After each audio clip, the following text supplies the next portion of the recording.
സാമൂഹ്യ മാറ്റത്തിന് സിനിമകൾക്ക് എത്രത്തോളം പങ്കുണ്ട് എന്ന ചോദ്യം ഈ കാലഘട്ടത്തിൽ പ്രസക്തമാണ്. എന്തായാലും ഒരു സിനിമയ്ക്ക് പ്രധാന പങ്ക് വഹിക്കാൻ കഴിഞ്ഞിട്ടുണ്ട്. കഴിഞ്ഞ ദിവസം വിദ്യാഭ്യാസ മന്ത്രി നടത്തിയ ഒരു പ്രസ്താവന, അതായത് സ്കൂളുകളുടെ ബെഞ്ചുകളുടെ അറേഞ്ച്മെൻറ്റ് അത് യു ഷേപ്പിലേക്ക് മാറ്റാനുള്ള ആലോചനയുണ്ട് എന്ന് വിദ്യാഭ്യാസ മന്ത്രി തന്നെ പറഞ്ഞിട്ടുണ്ട്. അതിന് കാരണമായ ഒരു സിനിമ സ്ഥാനാർത്ഥി ശ്രീകുട്ടൻ എന്ന സിനിമ, അത് കഴിഞ്ഞ വർഷം ഇറങ്ങിയതാണ്. ഈ വർഷമാണ് അത് കൂടുതൽ ചർച്ചയായത് ഈ OTT-യിൽ വന്നതിന് ശേഷം. എന്തായാലും അതിൻ്റെ ഡയറക്ടർ വിനേഷ് നമ്മോടൊപ്പം ചേരുന്നുണ്ട്. ഒപ്പം പ്രധാന കഥാപാത്രം അവതരിപ്പിച്ച കണ്ണൻ നായരും ഉണ്ട്. അത് വിനേഷിലേക്ക്. വിനേഷ്, ഈ ഒരു സിനിമയിലേക്ക് എത്തുന്നത്, സിനിമയിൽ ഇത്തരം ഒരു ആശയം മുന്നോട്ട് വയ്ക്കുന്നത് അതെല്ലാം എങ്ങനെയായിരുന്നു? ഇത് ശരിക്കും ഞങ്ങളുടെ തന്നെ ചൈൽഡ്ഹുഡിൽ നിന്ന് അഡാപ്റ്റ് ചെയ്തൊരു സംഭവമാണ്. മുമ്പ് DPP ഉണ്ടായിരുന്ന സമയത്ത് 3ാം ക്ലാസ്സിൽ ഞാനിങ്ങനെ ഇരുന്ന് പഠിച്ചിട്ടുള്ളതാണ്. ഈ സ്ക്രിപ്റ്റിൻ്റെ റിസർച്ചിൻ്റെ ടൈമിലൊക്കെ ഞങ്ങൾ അന്വേഷിക്കുമ്പോൾ വളരെ വിരളമായിട്ട് ചില സ്കൂളുകൾ കുഞ്ഞു ക്ലാസ്സിലോട്ട് ഈ ഒരു ഐഡിയ പിന്തുടരുന്നുണ്ടായിരുന്നു. അങ്ങനെ ഉണ്ടായിരുന്നൊരു സാധനത്തെ ഞങ്ങൾ റീഇൻട്രൊഡ്യൂസ് ചെയ്തതാണ്. തമിഴ്നാട്ടിൽ പല സ്കൂളുകളും ഇത് അഡോപ്റ്റ് ചെയ്തു. മന്ത്രി KB ഗണേഷ് കുമാർ അദ്ദേഹത്തിൻ്റെ മണ്ഡലത്തിൽ അദ്ദേഹം മാനേജറായ സ്കൂളിൽ അഡോപ്റ്റ് ചെയ്തു. അതെല്ലാം കണ്ട് അത് കഴിഞ്ഞ ദിവസം വിദ്യാഭ്യാസ മന്ത്രിയുടെ പ്രസ്താവന വന്നു. എന്ത് തോന്നുന്നു ഇപ്പോൾ? ഇത് മാത്രമല്ല, തമിഴ്നാട്ടിൽ സ്റ്റേറ്റ് ലെവലിലാണ്, പിന്നെ ഹൈദരാബാദിൽ വന്നിരുന്നു, ത്രിപുര, മൊത്തത്തിൽ എണ്ണം പറഞ്ഞൊരു 10 സ്റ്റേറ്റോളം ഇതിൽ പല പല സ്കൂളുകളിലായിട്ട് വന്നിട്ടുണ്ട്. പഞ്ചാബിൽ വന്നിട്ടുണ്ട്, ത്രിപുരയിൽ വന്നിട്ടുണ്ട്, ഒഡീഷയിൽ വന്നിട്ടുണ്ട്. അപ്പോൾ പിന്നെ കേരളത്തിൽ ഇപ്പോൾ മൊത്തത്തിൽ നടക്കാൻ പോകുന്നുള്ള ചർച്ചകൾ നടക്കുന്നു. ഇതിനൊക്കെ വിത്ത് പാകിയത് ഞങ്ങളുടെ തന്നെ മുമ്പുണ്ടായിരുന്നതാണെങ്കിൽ പോലും ഇതിനൊരു കാരണം ആയത് ഞങ്ങളുടെ സിനിമ ആയതിൽ വളരെ അഭിമാനമുണ്ട്. ബാക്ക് ബെഞ്ചർ ആയിരുന്നു. അതെ. അപ്പോൾ വിഷമമുണ്ടായിരുന്നു ആ സമയത്തല്ലേ? അപ്പോൾ വിഷമമുണ്ടായെന്ന് വെച്ചാൽ എല്ലാ കാര്യത്തിലും ഇല്ല. ബാക്ക് ബെഞ്ചേഴ്സിന് ഒരുപാട് പ്രിവിലേജും ഉണ്ട്. പഠിത്തം എന്നുള്ള ഒറ്റ കാര്യത്തിൽ മാത്രമായിരിക്കും ഞങ്ങൾ അണ്ടർഡോഗ്സ് ആയിട്ട് നിൽക്കുന്നത്. പക്ഷേ അവഗണന അനുഭവിക്കുന്ന കുറേ കാര്യങ്ങളുണ്ട്.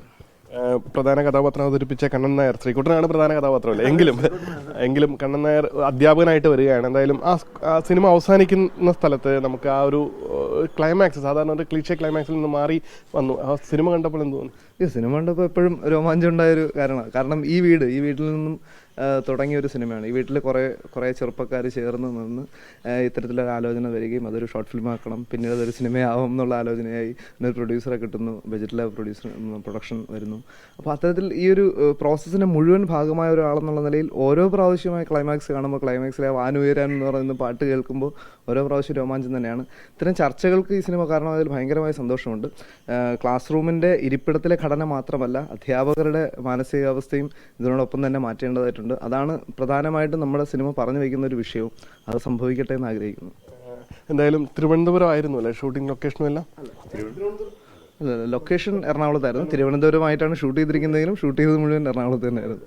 എങ്ങനെയുണ്ട്? അതായത് നമ്മളിപ്പോൾ ഈ ചർച്ചകളെല്ലാം ആരംഭിച്ചു, തമിഴ്നാട്ടിൽ നടപ്പാക്കി. അപ്പോൾ ഇതെല്ലാം കാണുമ്പോൾ ഈ ഒരു ഈ വീട്ടിൽ നിന്നാണല്ലോ നിങ്ങൾ തുടങ്ങുന്നത്? അതെ, ഈ വീട്ടിൽ എല്ലാവരും ഉണ്ട്. കുറച്ച് കഴിയുമ്പോൾ എല്ലാവരും എത്തും. ഇപ്പോൾ രാവിലെ ഈ സമയമായതുകൊണ്ട് എല്ലാവരും വന്നിട്ടില്ല. ഒരു 10 മണിയോടുകൂടി എല്ലാവരും വരും. ഇതിൽ 4 റൈറ്റേഴ്സ്, ആനന്ദ്, കൈലാഷ്, മുരളി, വിനേഷ്, പിന്നെ ഇതിൻ്റെ cameraman Anoop, music director Jayahari, lyrics എഴുതിയ അഹല്യ. അപ്പോൾ എല്ലാവരും ഈ വീടിൻ്റെ ഭാഗമായിട്ടുള്ള അതിൻ്റെ സ്റ്റിൽ ഫോട്ടോഗ്രാഫർ ആഷിഖ്, അങ്ങനെ ശരൺ, കുറേ പേരുണ്ട്.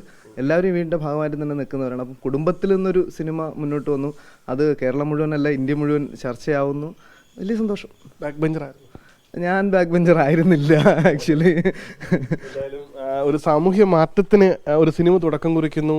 അത് വളരെ പോസിറ്റീവായി, അല്ലെങ്കിൽ ഒരു പക്ഷേ വിദ്യാർത്ഥികളെ തന്നെ കാലങ്ങളായുള്ള ഒരു ആവശ്യമെല്ലാം ഒരു സിനിമയിലൂടെ പ്രാവർത്തികമായി വരുന്നു എന്നുള്ളത് വലിയ ഗുണകരമായ കാര്യമാണ്. സന്തോഷം. ഉമേഷ് ബാലകൃഷ്ണൻ, 24 തിരുവനന്തപുരം.